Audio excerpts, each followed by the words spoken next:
पेश है 10वीं जमात के लिए उर्दू की मुआविन दरसी किताब गुलजार-ए-उर्दू। अब प्रस्तुत है गुलजार-ए-उर्दू भाग 2 का 5वां पाठ। देवेंद्र सत्यार्थी, सफ़ा नंबर 37। तारुफ़े अफ़साना निगार।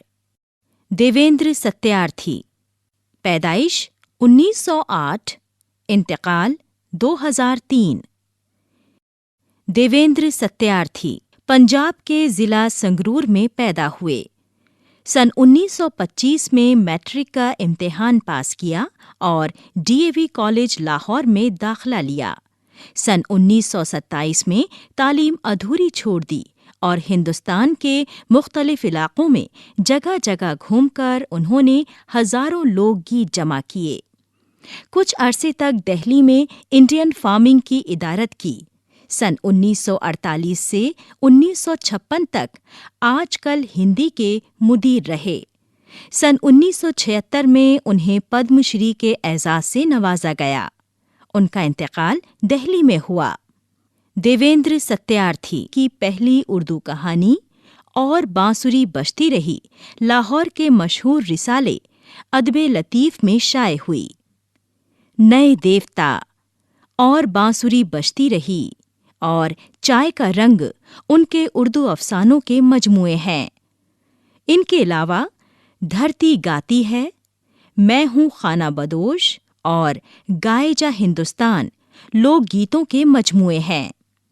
देवेंद्र सत्यार्थी ने उर्दू के अलावा हिंदी और पंजाबी में भी इल्मी और अदबी सरमाया छोड़ा है। उनके अफसानों की बुनियाद देवमालाओं और लोकगीतों पर है। सफ़ा नंबर 38।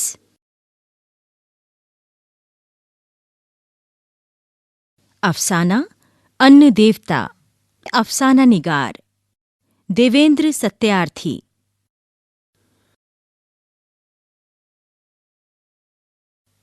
आइए अब सुनते हैं देवेंद्र सत्यार्थी का अफसाना अन्न देवता।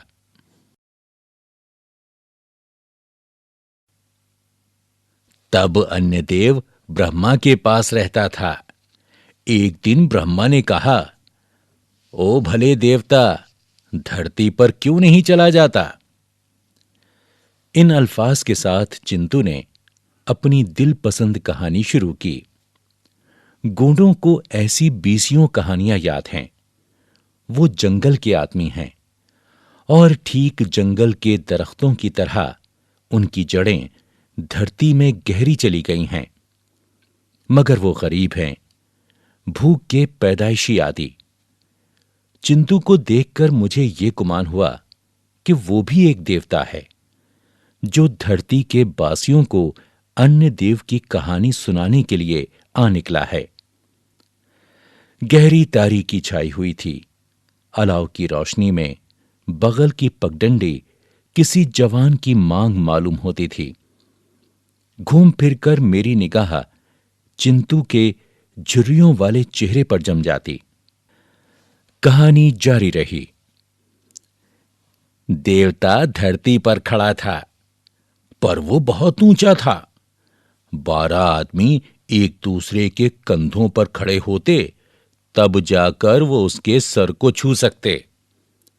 एक दिन ब्रह्मा ने संदेश भेजा, ये तो बहुत कठिन है।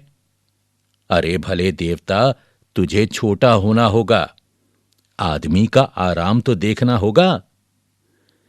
देवता आधा रह गया, पर ब्रह्मा की तसल्ली ना हुई। आदमी की मुश्किल अब भी पूरी तरह हल ना हुई थी। उसने फिर संदेश भेजा और देवता 1/4 रह गया। अब सिर्फ 3 आदमी एक दूसरे के कंधों पर खड़े होकर उसके सर को छू सकते थे। फिर आदमी खुद बोला, तुम अब भी ऊंचे हो मेरे देवता। अन्नदेव और भी छोटा हो गया। अब वो आदमी के सीने तक आने लगा। फिर जब वो कमर तक रह गया तो आदमी बहुत खुश हुआ। उसके जिस्म से बालें फूट रही थीं। मालूम होता था कि सोने का पेड़ खड़ा है। आदमी ने उसे झिंझोड़ा और बालें धरती पर आ गिरीं। मैंने सोचा, और सब देवताओं के मंदिर हैं, मगर अन्य देव, वो खेतों का कदीमी सरपरस्त, खुले खेतों में रहता है, जहां हर साल धान उगता है, नए दानों में दूध पैदा होता है। हल्दी बोली, सुना है, अब तो देवता धरती के बीचों बीच कहीं पाताल की तरफ चला गया है। चिंतू ने फटी फटी आंखों से अपनी बीवी की तरफ देखा।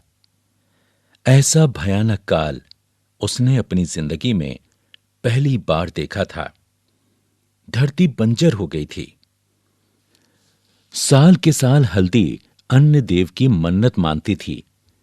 एक हल्दी पर ही बस नहीं, हर एक गौंड औरत ये मन्नत मानना जरूरी समझती है। मगर इस साल देवता ने एक ना सुनी। किस बात ने देवता को नाराज कर दिया? गुस्सा तो और देवताओं को भी आता है, मगर अन्य देव को तो गुस्सा नहीं करना चाहिए। हल्दी की गोद में 3 माह का बच्चा था। मैंने उसे अपनी गोद में ले लिया। उसका रंग अपने बाप से कम सांवला था। उसे देखकर मुझे ताजा पहाड़ी शहद का रंग याद आ रहा था।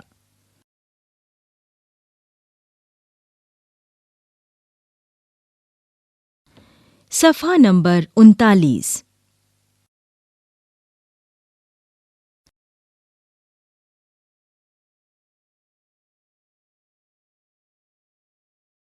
हल्दी बोली, हाय, अन्य देव ने मेरी कोख हरी की, और वो भी भूख में और लाचारी में। बच्चा मुस्कुराता तो हल्दी को ये ख्याल आता कि देवता उसकी आंखों में अपनी मुस्कुराहट डाल रहा है। पर इसका मतलब, देवता मजाक तो नहीं करता। फिर उसके दिल में गुस्सा भड़क उठता। हाय, अन्य देव ने मेरी कोख हरी की, और वो भी भूख में और लाचारी में। क्या करें? बच्चा मुस्कुराता तो हल्दी को यह ख्याल आता कि देवता उसकी आंखों में अपनी मुस्कुराहट डाल रहा है। पर उसका मतलब, देवता मजाक तो नहीं करता। फिर उसके दिल में गुस्सा भड़क उठता। देवता आदमी को भूखों भी मारता है और मजाक उड़ाकर उसका दिल भी जलाता है। चिंतू बोला, इसकी कहानी जो मैं आज की तरह 100 बार सुना चुका हूं, अब तो मुझे निरी गप मालूम होती है। हल्दी ये ना जानती थी कि चिंतू का तंज बहुत हद तक सतही है। ये वो भी समझने लगी थी कि देवता रोज रोज के पाप नाटक से नाराज हो गया है। अजी, अन्य देव को नहीं मानते, पर भगवान को तो मानोगे? अरे, मेरा दिल तो तेरे भगवान को भी ना माने। कहां है इसके मेघराज, और कहां सो रहा है वो खुद? एक बूंद भी तो नहीं बरसती। देवता से डरना चाहिए, और भगवान से भी। चिंतू ने संभल कर जवाब दिया, हाँ, जरूर डरना चाहिए, और अब तक हम डरते ही रहे हैं। अब आए ना सीधे रास्ते पर। जब मैं छोटी थी तो माँ ने कहा था, देवता के गुस्से से सदा बचो। अरे, कहा तो मेरी माँ ने भी कुछ ऐसा ही था, पर कब तक लगा रहेगा ये डर? बोल हल्दी। देवता फिर खुश होगा और फिर लहराएगा वही प्यारा प्यारा धान। काल में पैदा हुए बच्चे की तरफ देखते हुए मैं सोचने लगा, इतना बड़ा पाप क्या होगा कि इतना बड़ा देवता भी आदमी को माफ नहीं कर सकता। काल ने हल्दी की सारी सुंदरता छीन ली थी। चिंतू भी अब अपनी बहार को भूल रहा था। दरख्त अब भी खड़ा था, मगर टहनियां पुरानी हो गई थीं और नई कोपलें नजर नहीं आती थीं।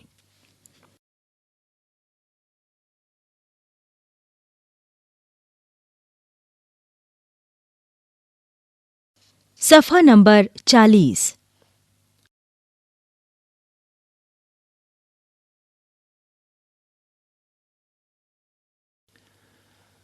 हल्दी का बच्चा मेरी गोद में रोने लगा।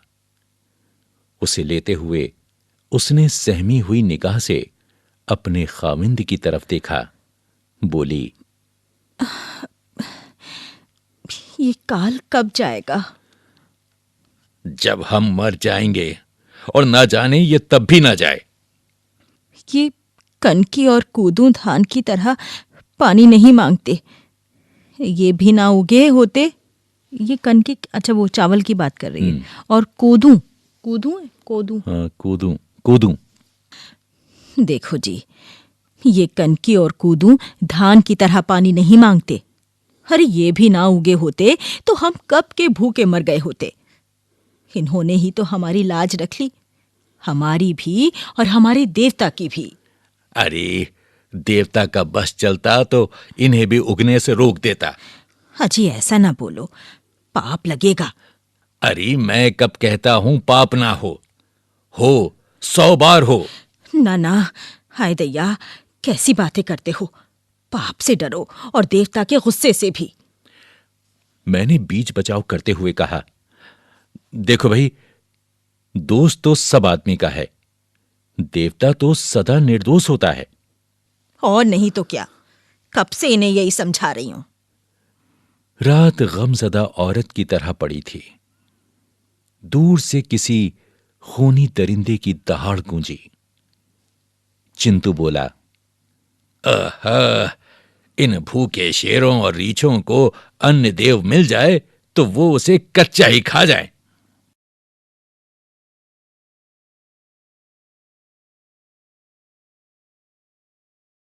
सफ़ा नंबर 41। बिसाखू के घर रुपए आए तो हल्दी उसे बधाई देने आई। हजी बधाई हो, बिप्ता में 25 भी 500 होवे हैं। रामू सदा सुखी रहे। अन्य देव से तो रामू ही अच्छा निकला।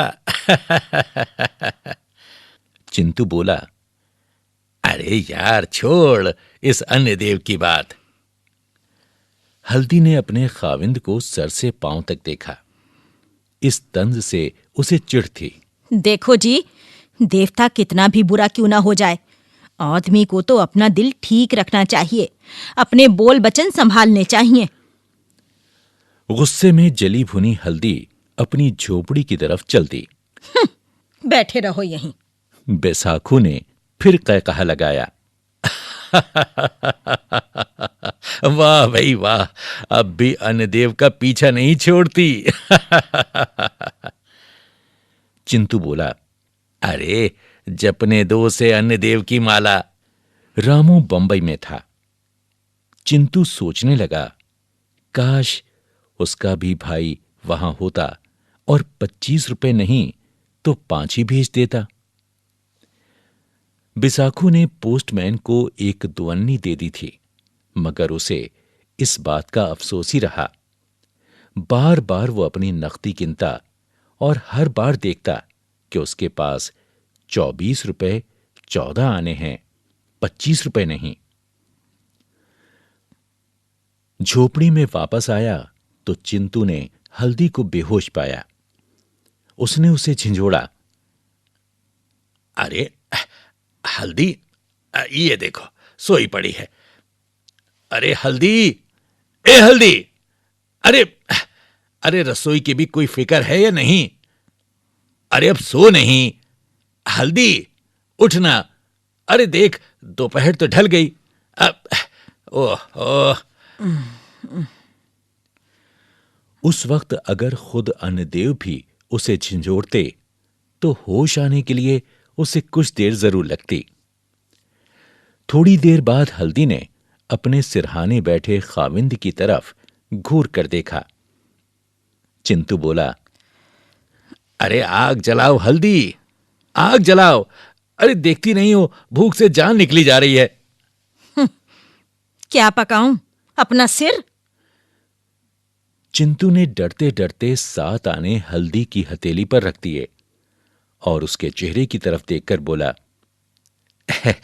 ये बैसाखू ने दिए हैं हल्दी, और मैं सच कहता हूं, मैंने उससे मांगे नहीं थे। अच्छा? हल्दी शक भरी निगाहों से चिंटू की तरफ देखने लगी। क्या आदमी गरीबी में इतना गिर जाता है? मगर चिंटू के चेहरे से साफ पता चलता था कि उसने मांगने की जलील हरकत नहीं की थी। और फिर जब एक एक करके सब के सब पैसे गिने तो उसकी आंखें डबडबा आईं। 4 रोज दाल भात का खर्च और चल जाएगा।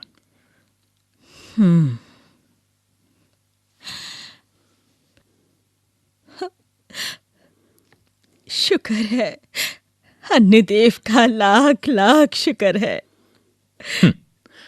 अन्नदेव का या बैसाखू का? हाजी अन्नदेव का, जिसने बैसाखू भाई के दिल में ये प्रेम भाव पैदा किया। हाँ। चिंटू का चेहरा देखकर हल्दी को सूखे पत्ते का ध्यान आया जो टहनी से लगा रहना चाहता हो। दूर एक बदली की तरफ देखती हुई बोली,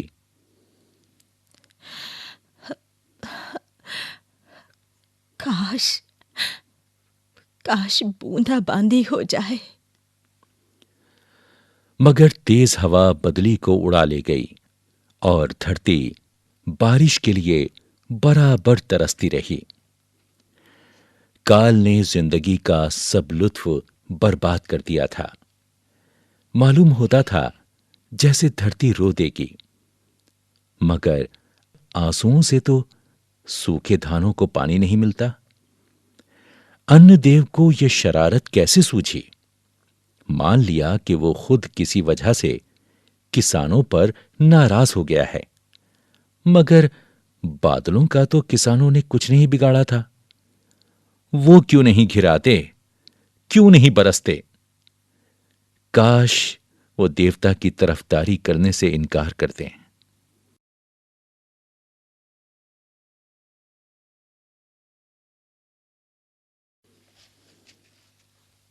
सफ़ा नंबर 42।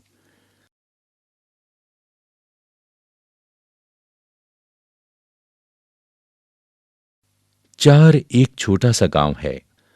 उस रोज यहां 200-300 गोंड जमा हुए। फटके साहब और मुंशी जी धान बांट रहे थे। अपने हिस्से का धान पाकर हर कोई देवता की जय मनाता। अन्नदेव की जय हो, अन्नदेव की जय हो, अन्नदेव की जय हो, अन्नदेव की जय हो, अन्नदेव की जय हो। चिंटू गांव की पंचायत का दायां बाजू था। धान बांटने में वो मदद दे रहा था। लोग उसकी तरफ एहसान मंदाना निगाहों से देखते और वो महसूस करता कि वो भी एक जरूरी आदमी है। मगर लोग देवता की जय जयकार क्यों मनाते हैं? कहां है वो? खुद भी शायद देवता है और शायद अन्य देव से कहीं ज्यादा है। हल्दी ने सोचा कि ये धान शायद अन्य देव ने भेजा है। उसे दुखियारे गोंडों का ख्याल तो जरूर है, मगर जब उसने फटके साहब और मुंशी जी को हलवा उड़ाते देखा तो वो किसी गहरी सोच में डूब गई। पहले तो उसके जी में आई कि हलवे का ख्याल अब आगे ना बढ़े, पर यह ख्याल बादल की तरह उसके जहन पर फैलता चला गया। लेकिन कहत सभा से मिला हुआ धान कितने दिन चलता? चिंटू के चेहरे पर मौत की धुंधली परछाइयां नजर आती थीं, मगर वो देवता से न डरता था। कभी कभी घुटनों के बल बैठा घंटों गैर शऊरी तौर पर गालियां दिया करता। मैंने समझा कि वो पागल हो चला है। 2-4 बार मैंने उसे रोका भी, मगर ये मेरे बस की बात ना थी। वो देवता को अपने दिल से निकाल देना चाहता था, मगर देवता की जड़ें उसके जज्बों में गहरी चली गई थीं। एक दिन चिंतू बहुत सवेरे उठ बैठा और बोला, देवता अब धनवानों का हो गया है। पापी देवता! अरे, मैं तो ना मानूं ऐसे देवता को। पर नहीं, मेरा देवता तो सबका है। अरे, सबका है? अरे पगली, ये सब ज्ञान झूठा है तेरा। पर देवता तो झूठा नहीं है। अरे तो क्या वो बहुत सच्चा है? हैं? अगर सच्चा है तो बरखा क्यों नहीं होती? देखो जी, देवता को बुरा कहने से दोष होवे है। अरे 1000 बार हो, और वो अब हमारे खेतों में क्यों आएगा? वो धनवानों की होरी कचौरी खाने लगा है। निर्धन गोंडों की अब उसे क्या परवाह है?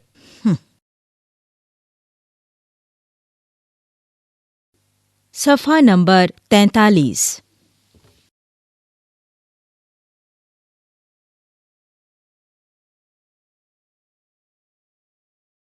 चिंतू की नुक्ताचीनी हल्दी के मन में गम घोल रही थी। उसने झोपड़ी की दीवार से टेक लगा ली और धीरे धीरे अच्छे वक्तों को याद करने लगी, जब भूख का भयानक मुंह कभी इतना न खुला था। वो खुशी फिर लौटेगी, देवता फिर खेतों में आएगा, उसकी मुस्कुराहट फिर नए दानों में दूध भर देगी। उसके मन में अजब कश्मकश जारी थी। देवता और पापी? नहीं नहीं नहीं नहीं, ऐसा नहीं हो सकता। नहीं तो अरे वो बाहर चला गया तो क्या हुआ? कभी तो उसे याद आएगी ही, कभी तो वापस आएगा। देवता पापी नहीं हो सकता। नहीं नहीं नहीं। अब देखो जी, सच मानो, देवता फिर आएगा यहाँ। हाँ। अरे अब बस भी कर। तेरा देवता कोई सांप थोड़ी है जो तेरी बीन सुनकर भागा चला आएगा यहां। उस दिन रामू बंबई से लौट आया।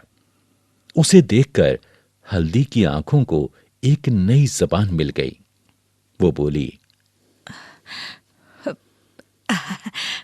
रामू भाई, और सुनाओ, बंबई में देवता को तुमने तो देखा होगा ना? रामू खामोश रहा। मेरा ख्याल था कि रामू ने बंबई में मजदूर सभा की तकरीरें सुन रखी होंगी और वो साफ साफ कह देगा कि अन्न आदमी आप उपजाता है, अपने लहू से, अपने पसीने से। अगर आदमी का लहू चूसना छोड़ दे तो आज ही संसार की काया पलट जाए। काल तो पहले से पड़ते आए हैं, बड़े बड़े भयानक काल, मगर अब सरमायादार रोज रोज किसानों और मजदूरों का लहू चूसते हैं और गरीबों के लिए अब सदा ही काल पड़ा रहता है। और ये काल छूमंतर से नहीं जाने का। इसके लिए तो सारे समाज को झंझोड़ने की जरूरत है। हल्दी फिर बोली, अरे रामू भाई, चुप्पी क्यों साध ली तुमने? बोलो ना रामू भाई। अरे हमें कुछ बता दोगे तो तुम्हारी विद्या तो ना घट जाएगी।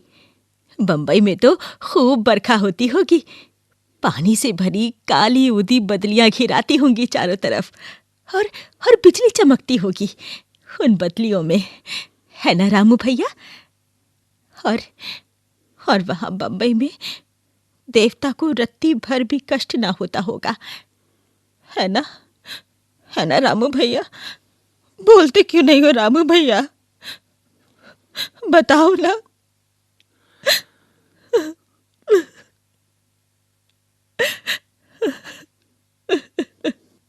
रामू के चेहरे पर मुस्कुराहट पैदा होने के फौरन बाद किसी कदर संजीदगी में बदल गई। वो बोला, हां हल्दी, अन्नदेव अब बंबई के महलों में रहता है, रुपयों में खेलता है, बंबई में। हाँ? हल्दी कुछ न बोली। शायद वो उनके मुतालिक सोचने लगी। जब रेल इधर आ निकली थी और अन्नदेव पहली गाड़ी से बंबई चला गया था।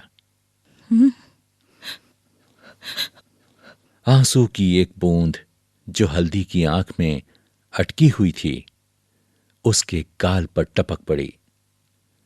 बड़े आसमान पर बादल जमा हो रहे थे। मैंने कहा, आज जरूर धरती पर पानी बरसेगा। हल्दी खामोशी से अपने बच्चे को थपकने लगी।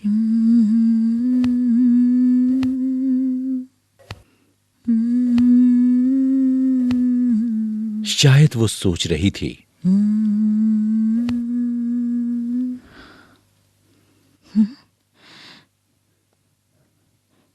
क्या हुआ? क्या हुआ अगर देवता को वहां सुंदरियां मिल जाती हैं? कभी तो उसे घर की याद सताएगी ही, और फिर वो आप ही आप इधर चला आएगा। हाँ, चला आएगा।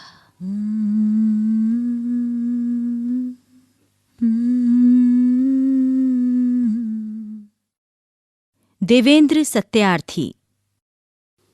सफ़ा नंबर 44। मश्क। सवालों के जवाब लिखिए।